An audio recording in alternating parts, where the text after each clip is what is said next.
when else am I going to have this opportunity? Absolutely. Let's do it. Yeah. Well, the courage it takes to step into that. I mean, that is actually not something that everybody has. Man, just be with it. That's all you have to do. The mind seeks familiarity, even if that familiarity is deeply uncomfortable.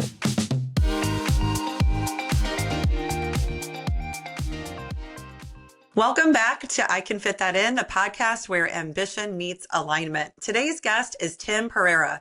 He's a former enterprise sales executive who had it all on paper. Sounds familiar, right? He had the titles, the stock options, and success by every external measure. But after years of chasing achievement, he hit rock bottom with burnout and a deep sense of disconnection. Tim made the courageous decision to rebuild his life from the inside out. Through sharing his story online, he has built a thriving community of over 30,000 people, a six-figure coaching business, and most recently, he walked 3,000 miles across America to raise awareness and over $70,000 for men's mental health. Now, Tim is on a mission to help 10 million men live clear, strong, and free by mastering their inner game. This conversation today is about resilience, purpose, and what it really takes to rebuild from within. Tim, welcome. Erin, thanks for having me. It's good to connect. Oh, yeah. I'm so glad you're here. You know, when you and Craig and I recently connected, Craig and I walked away from that conversation, first of all, just so uplifted, you know, because there are people that, as you know, you attract into your life and the universe just does exactly what it's designed to do, which is magnetize and help people attract the consciousness and the energy that they exude. So we just felt like that was such a meaningful connection. And you had this level of presence about you that you don't come across very often. And I just want to say that, you know, we really appreciated that about you, just how purely present you were with the two of us in that Zoom call.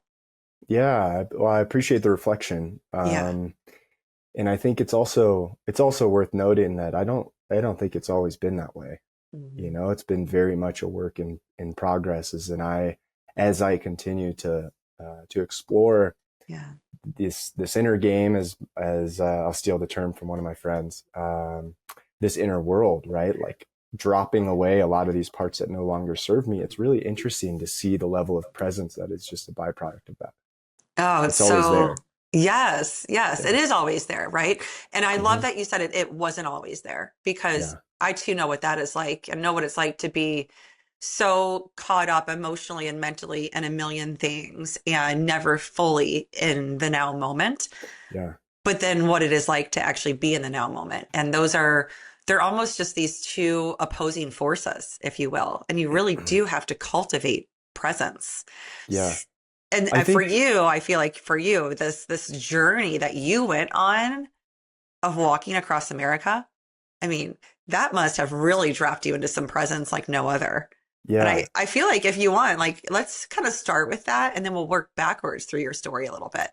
Yeah. And I think a lot of people can relate to it, or it's something that impacts a lot of people. I just was texting a friend this morning and was letting her know I'm doing a 10-day silent meditation retreat coming up, which I certainly know is not for most people. And I told her, I'm like, you know, I'm really excited. I know it's going to be really hard because it's 10 to 14 hours a day of silent meditation. Are you going to Tennessee to like Sadhguru's, or where are you going? I'm going to Lava Hot Springs, Vipassana Retreat Center in Idaho. Got it. And you know, but I'm like, but I know it's also going to be amazing. And her response was like, wow, I'm glad you're excited, because that would be like the hardest thing. Like she's like, for I could some never people, that's even torture.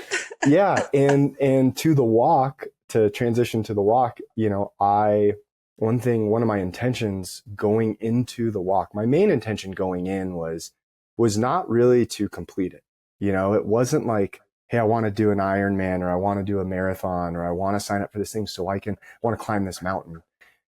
And I've done so much of that in my life, where things I do are for the objective of completing it. And the Check walk it was off the different. list. Yeah. And this walk really was different. And what I felt going in was that I kind of felt like I needed a transformation, and that I knew I would be put under such immense pressure, like such a pressure cooker, physically, mentally, emotionally, spiritually, that I couldn't come out of the walk the same person that went in. Yeah. And I think especially going into it with that mindset of embracing, kind of asking, the world, universe, whatever, to be like, this is why I'm doing it.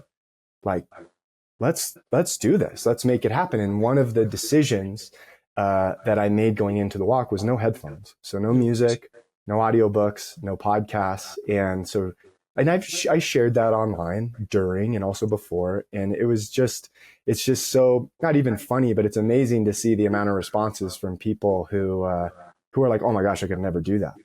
Yeah. Like I can't sit with my mind for more than 2 seconds. How are you even doing that? And I think that points to, what I see is a big opportunity with a lot of people, frankly, because I totally get it. That was me feeling every second of the day, whether I was driving, first thing I do, let me find my song. Let me put on the podcast.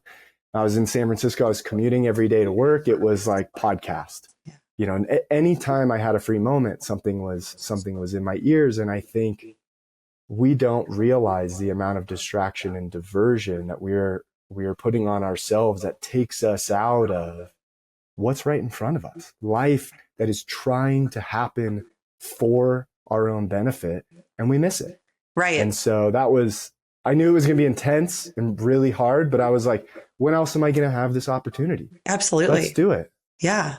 Well, the courage it takes to step into that. I mean, that is actually not something that everybody has, and people can develop that courage, but it does take what I believe is getting very, very real with yourself and taking ownership and responsibility over the fact that you want transformation.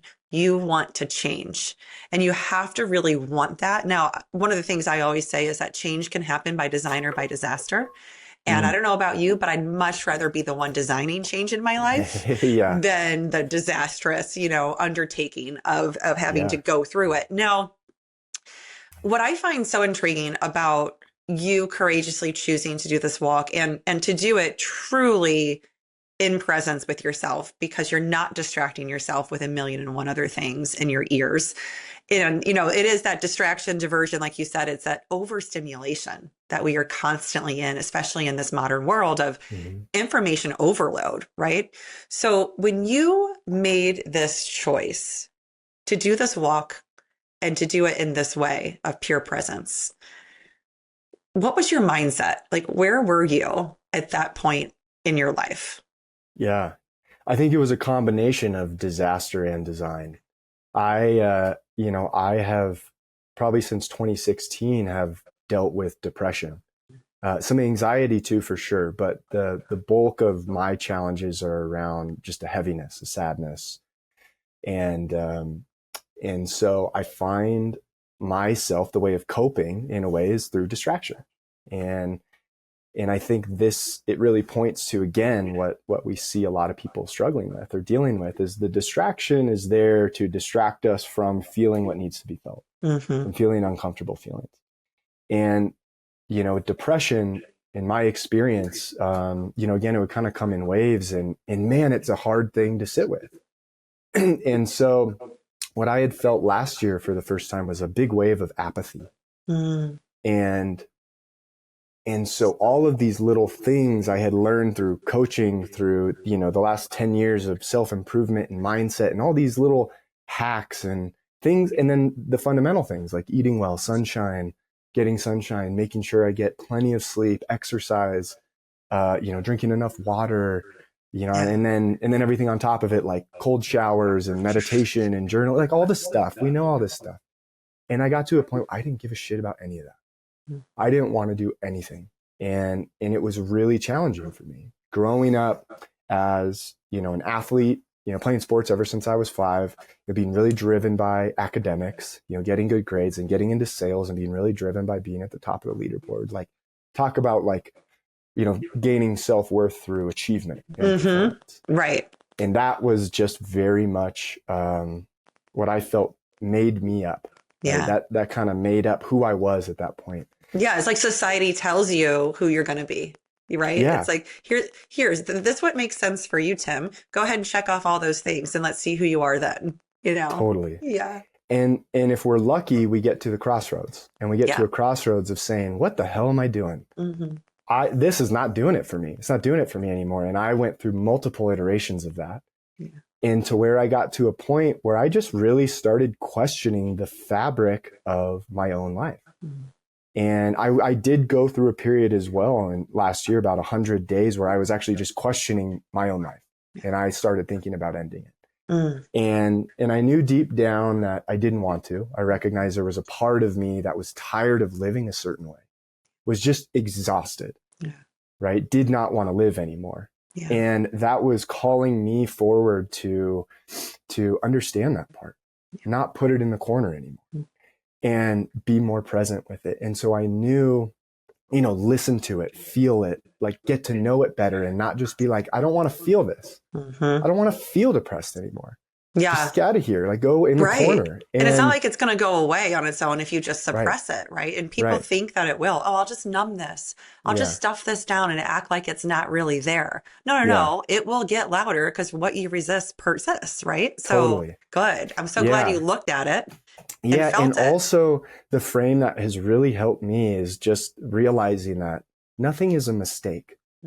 I wasn't feeling how I was feeling by flaw, or by a flaw, or by a mistake. It was there for a specific reason. I was feeling that because of something, and I just wanted to investigate that.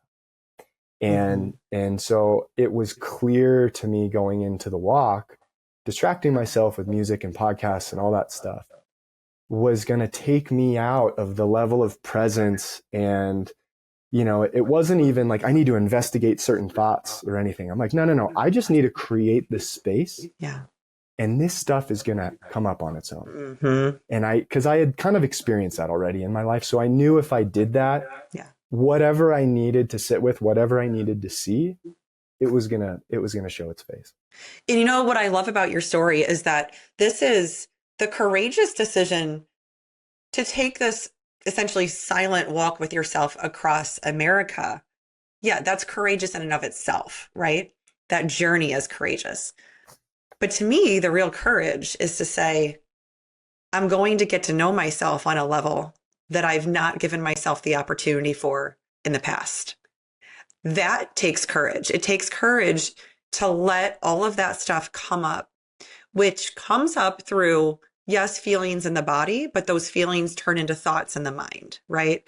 And so what people, I think, a lot of times don't realize is, and I know I didn't before my journey of inner work, which meant sitting in silence with what it is I'm feeling, what it is I'm thinking, right? And a lot of that was very dark, very heavy, and I believe it is until it's not, right? And so you have to let that stuff come up and truly feel it, truly hear it and see it in your mind and let it be there, realizing that it is courageous to look it dead in the face, but it's also courageous to realize that it's not who you are. It's a part of you, and it just wants to be healed. And the way you heal it is you accept it, right?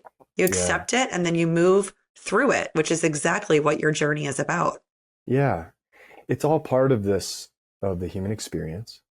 And I think, I work with a lot of men, and we often want to analyze what's going on and have a very linear approach. Think rationally, logically about dealing with the stuff we have going on inside. And that's not really how it works. And I think collectively, at least, in our culture, certainly men, we're never taught how to feel stuff, how to bring our awareness to the feeling and just for a moment, hit pause on the analytical mind. Ruminating, trying to think about what is going on. And it's like, man, just be with it. That's all you have to do. And I think about, if you ever have had just a big cry. Just you allow something to come up, or it just comes up on its own. An ugly you cry. Have this ugly cry, and just you get snot everywhere. And it's just like, I hope nobody's seeing this. And how do you feel after that?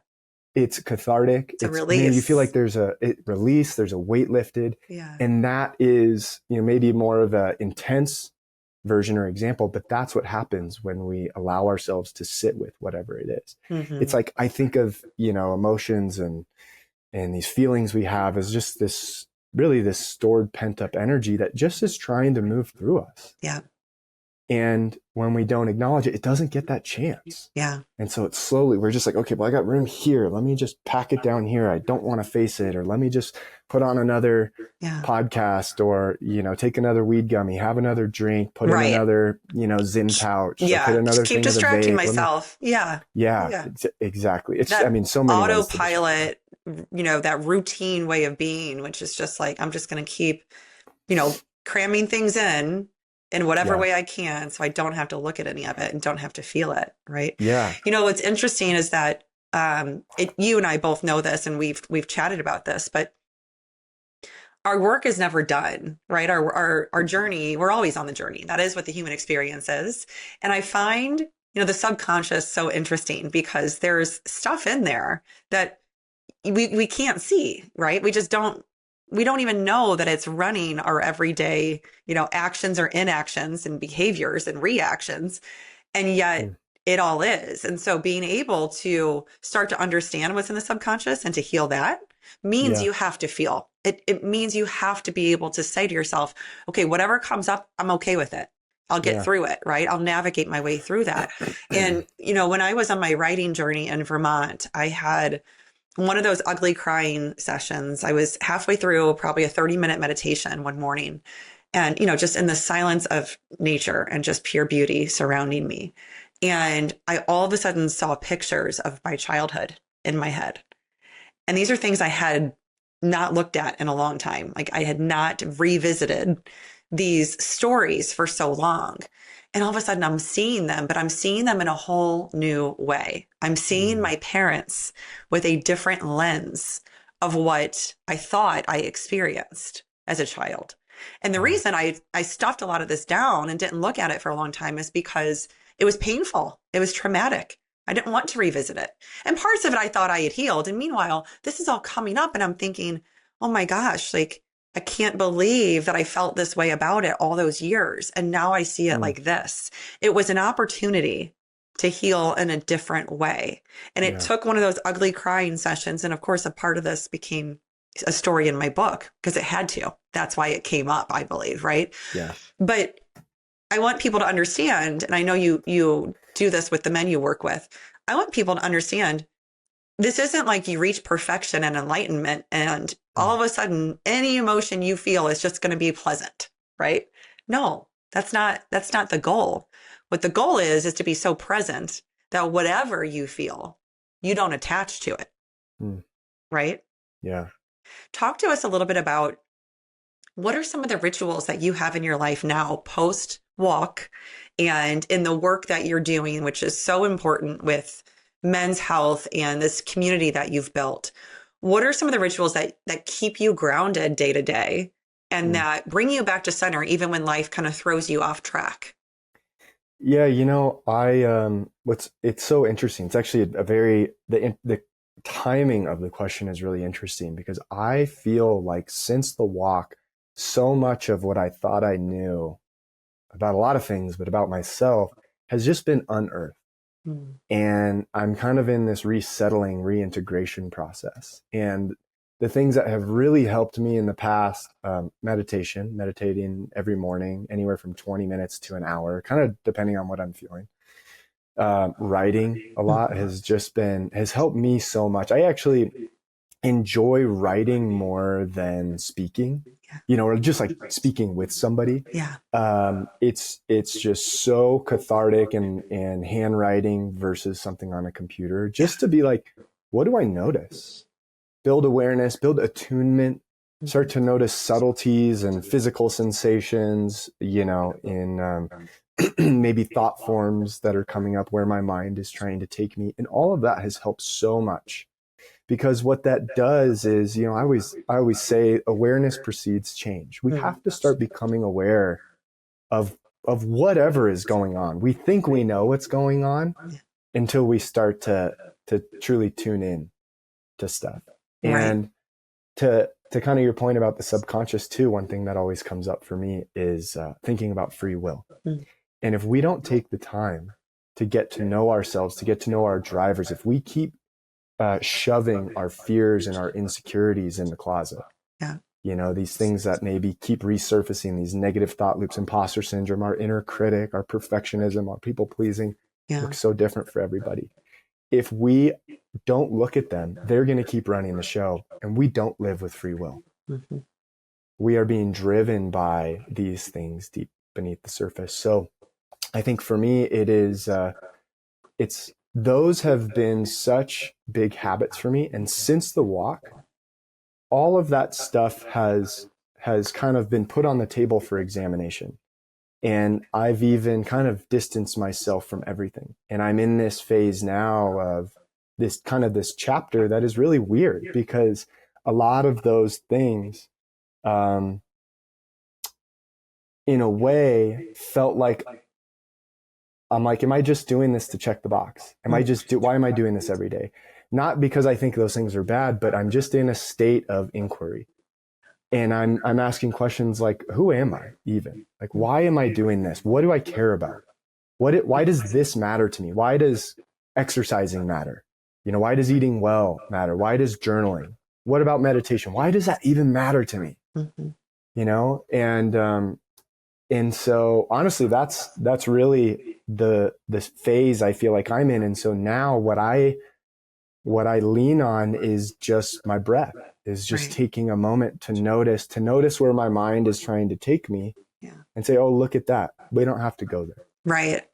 And just bringing it back to wherever I am, and, and doing that with my eyes open and everyday waking life. So it's been a shift. And so right now it's kind of things are all over the place. You're in this phase of curiosity right now. Yeah. Right. And I've been in that phase, and and several times, and I believe that will always be, something that comes up. And one of the things I realized in my own experience is that when I felt like I was doing something to check a box, and I write about this in the book, because rituals are what fill us up. We choose them because they do matter to us, right? But they're very unique to each person. It's not meditate this way at this time and sit like this. And, it's not about rigidity. But for me, meditation is fuel. Now, there was a time in my life where I was doing that every single day. Not at the same time, but every day. Yeah. Not for the same amount of time, but every day. And then I got to a point where I was like, okay, do I even need it anymore? And then I was like, oh, there's my mind trying to intercept and trying to say, you don't need this, Aaron. You don't need this connection with your higher self. You don't need to talk to, your creator, like, all that kind of stuff, because that's what the mind does. Yeah. And so then I noticed, and I said, okay, this is why I really need it, right? Because my mind is trying to take over. But I gave myself more grace than I did before, where I said, I'm going to choose it in those moments where I really feel like I'm craving it, and not necessarily just because I'm telling myself I've got to do it every day. And I think that's important for people to note, is that even when it is something that is so good for you, like, a certain kind of exercise, or like your journaling ritual, or your meditation ritual, or whatever it is, just because it's good for you doesn't mean you have to do it every day. Because once you start to do that to yourself, it becomes a routine. Once it becomes a routine and it's about checking the box, it loses its meaning. Mm-hmm. Therefore, why does it matter? Maybe it doesn't. Yeah, it's a great point. I mean, one of my favorite teachers of all time is Ram Dass, and Ram Dass would say, like, if you feel like you have to meditate, forget it. Yeah. Go on living without meditation. Or if you feel like it's something you should be doing. He's like that. Yeah. He's like, go live your life until you realize, like, oh, I want to do this because it's going to help me with it. Like, forget it. Yes. And I just, I love that. And the idea, it's this balance, it's discipline, but it's the shadow of discipline is rigidity. Yeah. And being consistent for the sake of consistency. Mm-hmm. Yeah. 364 days I've done this, Yeah. So and what? It's like, and there's so much good with that. And I think so many people benefit from pushing through something, staying disciplined, like learning what they're capable of, pushing through the initial discomfort, because that discomfort is also coming from the mind, similar to your interaction with your mind around meditation. Yeah. And there can be a shadow to it. And we can Absolutely. just be doing it so we can check the box or have the perfect morning routine. Right. And, the gold is really in building the self-awareness to understand when it starts to cross over to, the rigidity So true. piece. And you only know that within. Nobody absolutely. can really tell you that. Exactly. Right. And you have to be in touch with your feelings because you have to know how it makes you feel. Right. Totally. So I want you to talk a little bit about, some of the work that you're doing with men. And obviously, in getting to know you, I know that you're a spiritual, attuned, heart-centered man. I have been married to a heart-centered man for many, many years. And I have a lot of men in my sphere that are. And I feel so fortunate that I attract just such wonderful, just amazing men. And I know so many men would love to be more in touch with their emotions and they'd love to be more spiritually attuned. And that's a lot of who you're attracting, I imagine. Yeah. But there's definitely this rise of like the more feminine energy. And I always say, like, people have to understand the masculine and the feminine is within all of us and it's meant to be in harmony, like 50%. But it doesn't mean your behaviors are feminine or masculine. It just means the energies within. And of course, we could go on a tangent of what those are, but the energies within are meant to be in harmony or in balance. And so as this feminine energy is rising, more men are wanting to truly feel. They're wanting to know themselves. They're wanting to heal. And so what's happening in your community? Like, what does that look like with some of the men that you're working with? Yeah, it's such a cool question because I think you're right. There is such a rise in interest for this, and so the approach that I like to take is meeting men where they're at, and where men are at is they're in their masculine. Okay, and just so we know, just to be clear, that is not a bad thing. Yeah, masculine is like not a bad word, nor is feminine. Right. And so what we do first is we focus on that. We focus on the linear nature of progress. I give them a very specific game plan of daily rituals to do. We track it. We have accountability. We have structure, right? So there's structure. There is something that logically makes sense to them. Okay, I do this and this and this. And that really creates, especially initially, the container for guys to come in and feel like, okay, this is what I know. I'm doing that. And are like, I can see myself doing that. And we start weaving in ways for them to start feeling a bit more. Yeah. In the structure of, hey, do this, here's the logical steps we're going to take, even though we know it's not always linear and it's not really about the structure. But again, I think what is missing in the space with a lot of guys, or for a lot of guys, is meeting them where they're at. And it can be so overwhelming to get into a space, or guys go into, I don't know, something like a somatic awareness course or something, which is amazing, but there can be resistance. And so creating that structure and then guiding guys through very simple steps to start tuning in. So something even like the journal prompts we use in the morning. The journal prompts are set up really 3 simple questions I ask every day is like, what do you notice in your body? I ask, what do you feel physically? And I give prompts like, is your ankle feeling a bit dodgy today? Yeah. Is your back tight? Is your neck? Do you feel energy? Do you feel sore anywhere?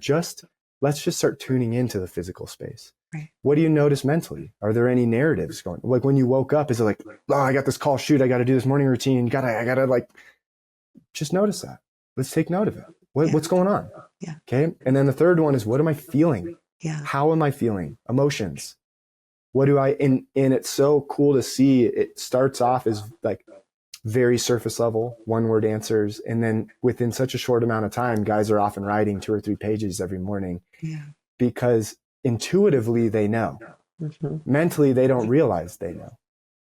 But intuitively, instinctively, they already know this stuff. So it's kind of getting them out of their way, which is very mental, which is very masculine, and getting them into the intuitive part, which is the feminine, which is the feeling. And so that's one example, of how we do it and how we try and structure it. And that's something I've always felt strongly about, because if I think back to myself, 2016 to 2020, when I was really struggling, I'm like, man, what would have resonated with me if I would hear something or see something online about feelings and getting in touch with my feelings, or even, even things like meditation, or I was like, I would have tuned out. Mm-hmm. And so what is the type of messaging, the type of language, the type of tactical things that would have got me to open up? What's the type of person that I would have been like, man, there's something about that guy. Yes. That I just, he's not like wearing a cape with long hair and all this, looking like he just got out of Burning Man, Yeah. which I think is super cool too. Right. But I'm right. like, that version of me would have tuned out. Yeah, And because so, that's a different wavelength of attraction. Yeah. Right. So you're attracting people who are walking a similar path as you. Yeah. That's who you're helping. Yeah. Guys that are very much in the world, corporate jobs, leaders of teams, in sales, in sales, leading organizations, entrepreneurs and whatnot. And that is, often those guys are heavy in their masculine, of course. Right. So that's kind of how we think about, starting with that and then slowly introducing them to more of that heart space, if you will, guiding them. So, because guys, the biggest thing I think that, I don't know if it surprised me, but the thing that excites me is the amount of guys that want to do this work are like, man, I just want to be more present. I want to be more loving with my partner at home. I want to be there for my kids.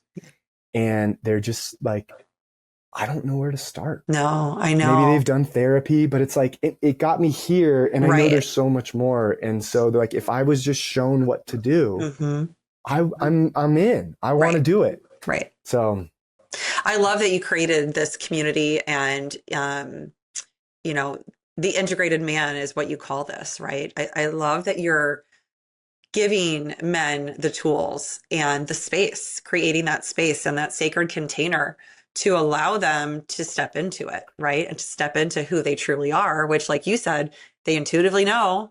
They've just been stuck in their heads, and they've been hiding it, right?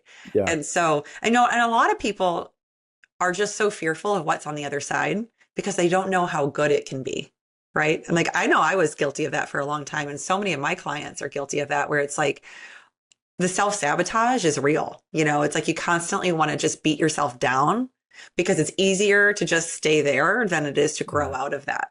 Because growing out of that is painful first. It's like no pain, no gain is a very real term, not just in working out. It's also in the inner work. Yeah. Yeah. And,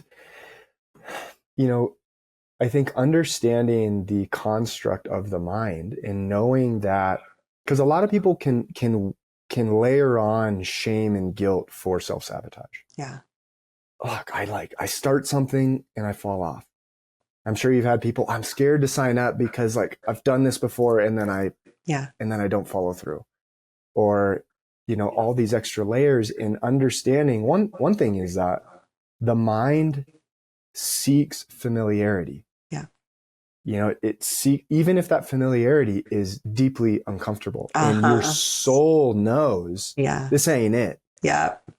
What the ego structure, what the mind seeks is that familiarity, because it seeks comfort, and it seeks the known. Yeah. More predictability. Than anything.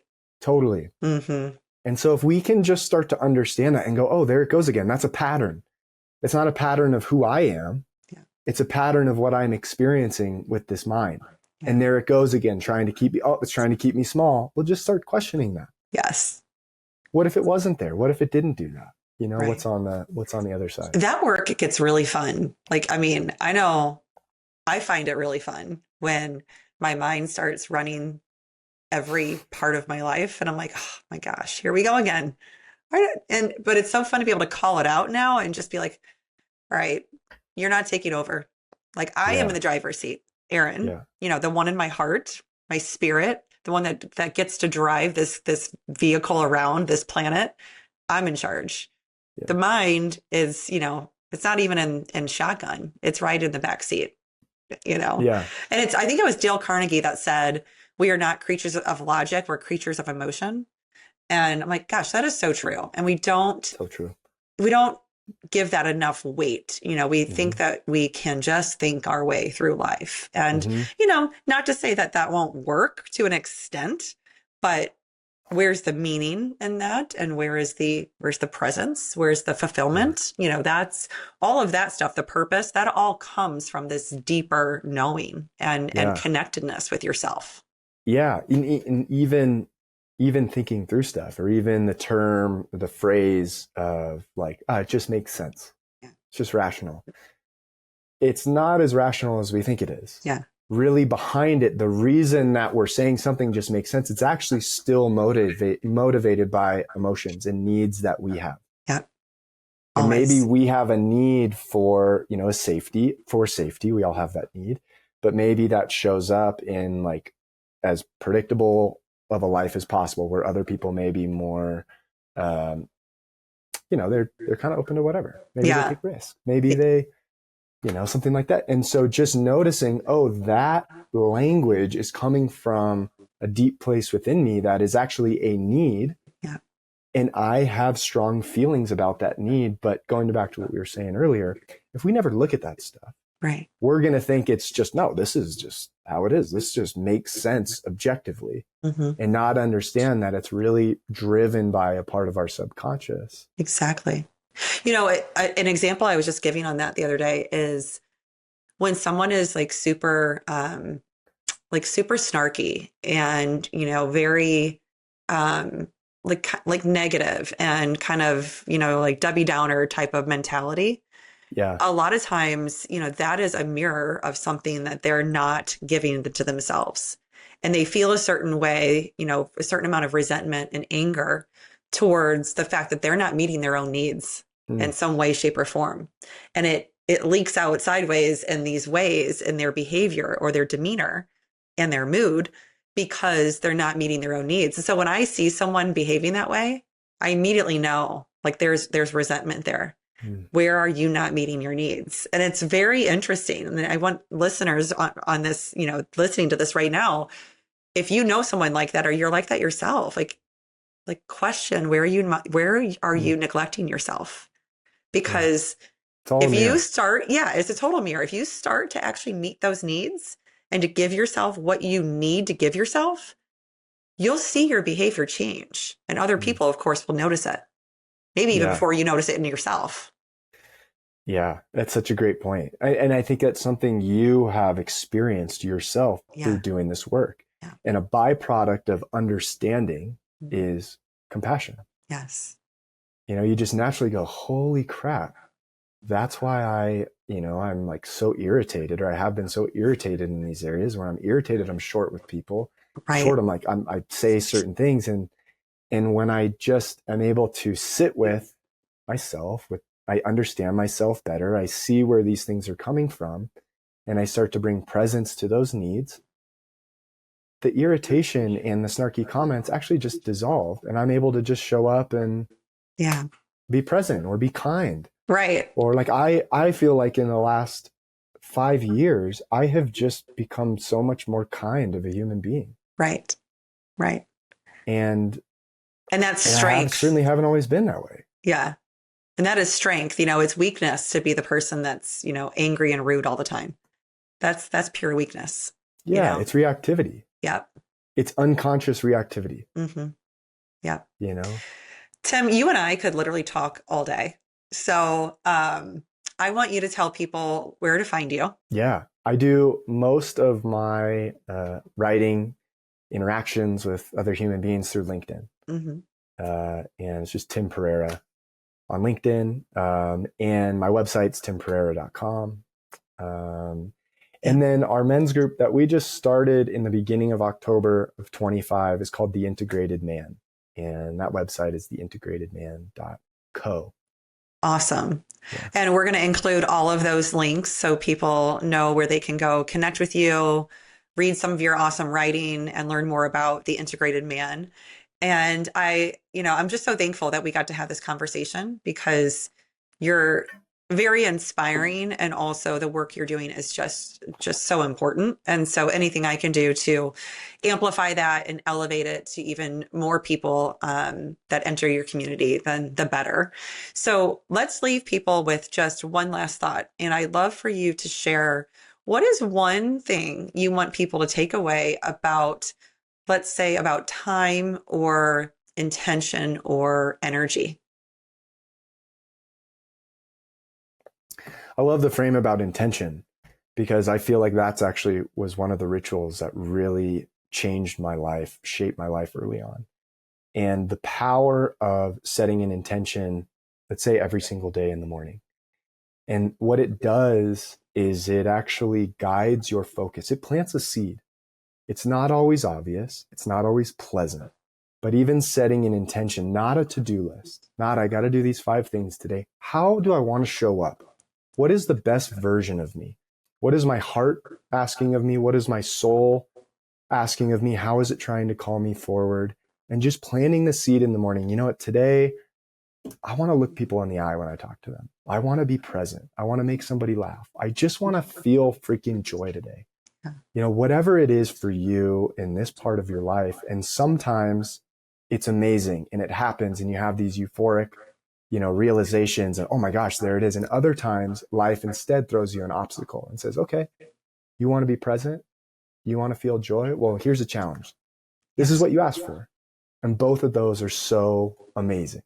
And so the power of language, the power of intention to really help shape your life and step into the version of you that your soul really knows you're absolutely capable of. That was so beautifully said. Thanks for leaving everybody with that. That was really, really powerful. And thanks again for being on the show. Everyone, you know what to do. Please like, share, subscribe, and help this reach more and more people who need to hear it. Until next time.